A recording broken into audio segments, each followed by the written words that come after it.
आपने हमें देश सेवा का मौका दिया है।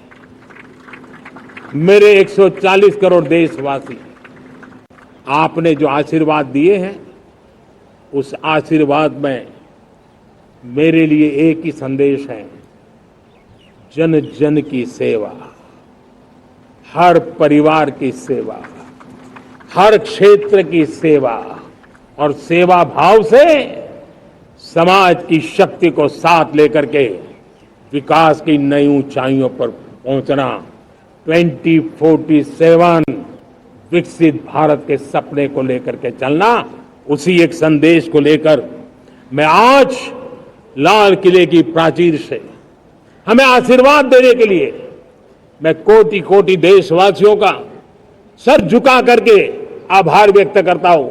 मैं उनके प्रति नतमस्तक होता हूं और मैं उनको विश्वास दिलाता हूं कि हमें नई ऊंचाइयों को नए जोश के साथ आगे बढ़ना है।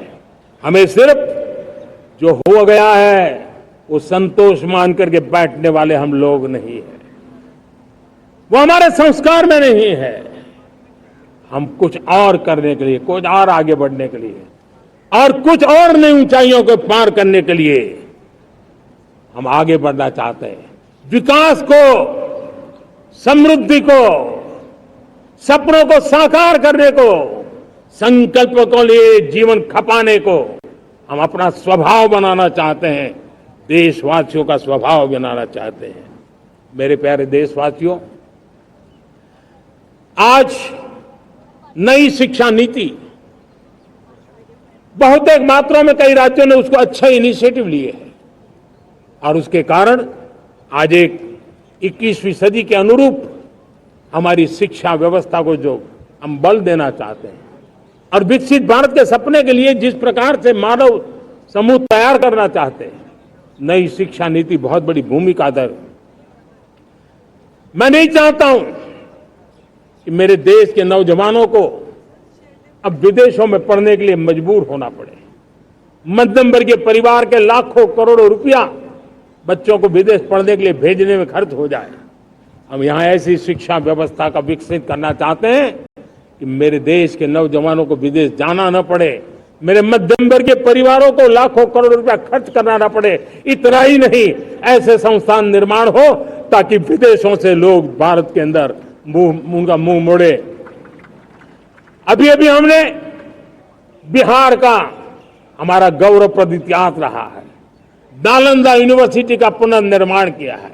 फिर से एक बार नालंदा यूनिवर्सिटी काम करना शुरू कर दिया है, लेकिन हमें शिक्षा के क्षेत्र में फिर से एक बार सदियों पुराने उस नालंदा स्पिरिट को जगाना होगा, उस नालंदा स्पिरिट को जीना होगा, उस नालंदा स्पिरिट को लेकर के बड़े विश्वास के साथ विश्व की ज्ञान की परंपराओं को नई चेतना देने का काम हमें करना होगा। मुझे पक्का विश्वास है कि नई शिक्षा नीति ने मातृभाषा पर बल दिया है। मैं राज्य सरकारों से कहूंगा, मैं देश की सभी संस्थानों से कहूंगा कि भाषा के कारण हमारे देश की टैलेंट को रुकावट नहीं आनी चाहिए, भाषा अवरुद्ध नहीं होनी चाहिए। मातृभाषा का सामर्थ्य हमारे देश के छोटे छोटे गरीब से गरीब मां के बेटे को भी सपने पूरा करने का ताकत देता है। और इसलिए हमने हमारी मातृभाषा में पढ़ाई, जीवन में मातृभाषा का स्थान, परिवार में मातृभाषा का स्थान, उसकी ओर हमें बल देना होगा।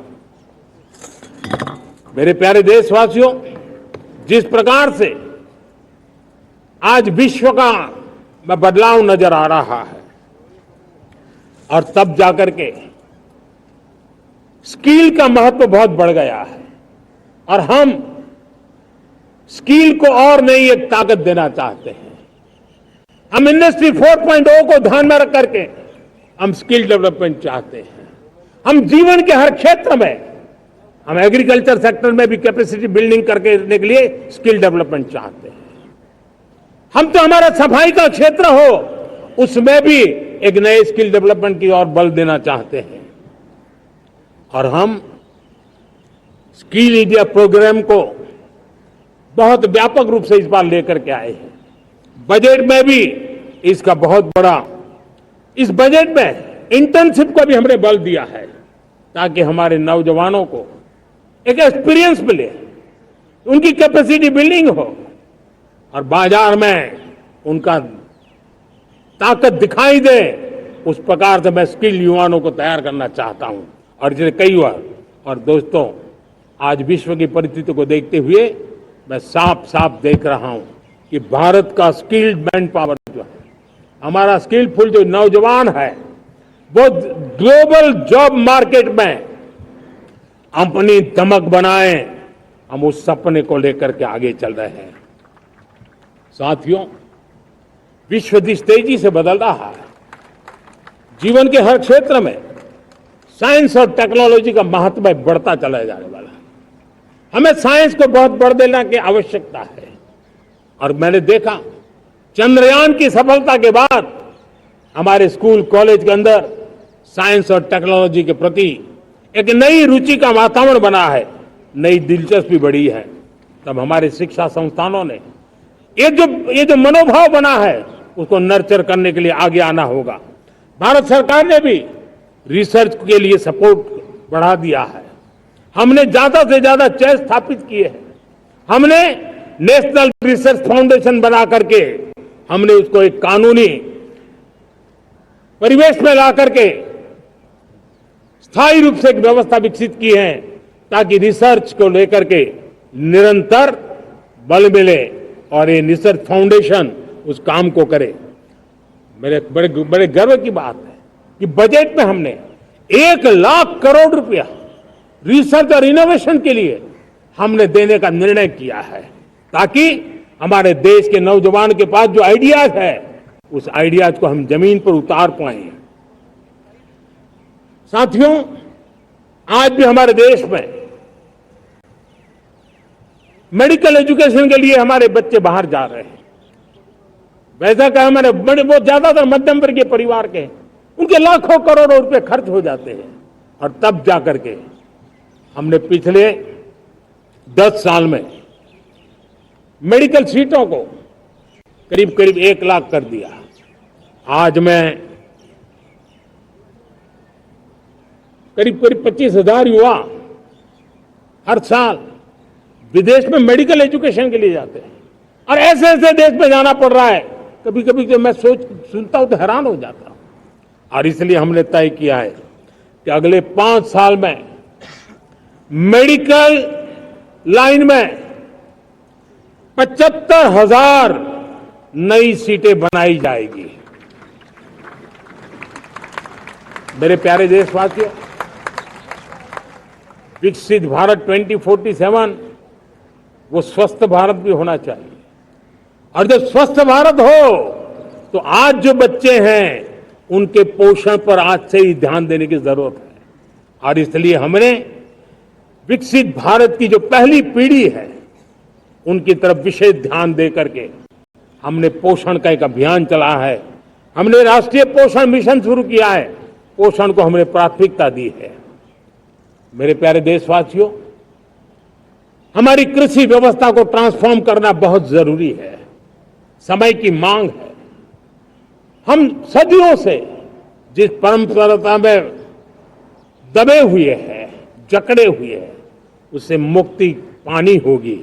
और हमारे किसानों को उसके लिए हम मदद भी दे रहे हैं। हम उसको ट्रांसफॉर्म करने की दिशा में लगातार काम करते आए हैं। आज आसान ऋण दे रहे हैं किसानों को, टेक्नोलॉजी की मदद दे रहे हैं। किसान जो पैदावार करता है उसको वैल्यू एडिशन के लिए हम काम कर रहे हैं। उसके लिए मार्केटिंग के लिए पूरा प्रबंध करते हैं ताकि उसको एंड टू एंड हर जगह पे हैंड होल्डिंग की व्यवस्था हो। उस दिशा में हम काम कर रहे हैं। आज जब धरती माता के प्रति सारा विश्व चिंतित है, जिस प्रकार से उर्वरक के कारण हमारी धरती माता की शहद दिनों दिन बिगड़ता जा रही है, हमारी धरती माता की उत्पादकता क्षमता खत्म होती चली जा रही है, कम होती चली जा रही है। और उस समय मैं मेरे देश के लाखों किसानों का आभार व्यक्त करना चाहता हूं जिन्होंने प्राकृतिक खेती का रास्ता चुना है और हमारी धरती माता की सेवा करने का भी उन्होंने बीड़ा उठाया है। और इस बार बजट में भी हमने प्राकृतिक खेती को बल देने के लिए बहुत बड़ी योजनाओं के साथ बहुत बड़ा बजट में प्रावधान किया है। मेरे प्यारे देशवासियों, आज दुनिया की स्थिति में देखता हूं, पूरा विश्व होलिस्टिक हेल्थ केयर की तरफ मुड़ रहा है और तब उनको ऑर्गेनिक फूड ये उनकी प्रथम पसंद बनी है। आज विश्व के लिए ऑर्गेनिक फूड का अगर कोई फूड बास्केट बन सकता है तो मेरे देश का किसान बना सकता है, मेरा देश बन सकता है। और इसलिए हम आने वाले दिनों में उस सपने को लेकर के आगे चलना चाहते हैं ताकि ऑर्गेनिक फूड की जो विश्व की मांग है, उस ऑर्गेनिक फूड का बास्केट हमारा देश कैसे बने, किसानों का जीवन आसान बने, गांव में टॉप क्लास इंटरनेट कनेक्टिविटी मिले, किसानों को स्वास्थ्य सुविधाएं मिले, किसान के बच्चों को पढ़ने के लिए स्मार्ट स्कूल अवेलेबल हो, किसान के बच्चों को रोजगार उपलब्ध हो। छोटी छोटे खेती के टुकड़ों पर पूरा परिवार आज जीना बड़ा मुश्किल हो रहा है, तब उनके नौजवानों के लिए वो स्किल मिले ताकि उनके नए रोजगार मिले, नए आय के साधन बने। इसका एक कॉम्प्रिहेंसिव प्रयास हम कर रहे हैं। बीते वर्षों में वुमेन लेड डेवलपमेंट मॉडल पर हमने काम किया है।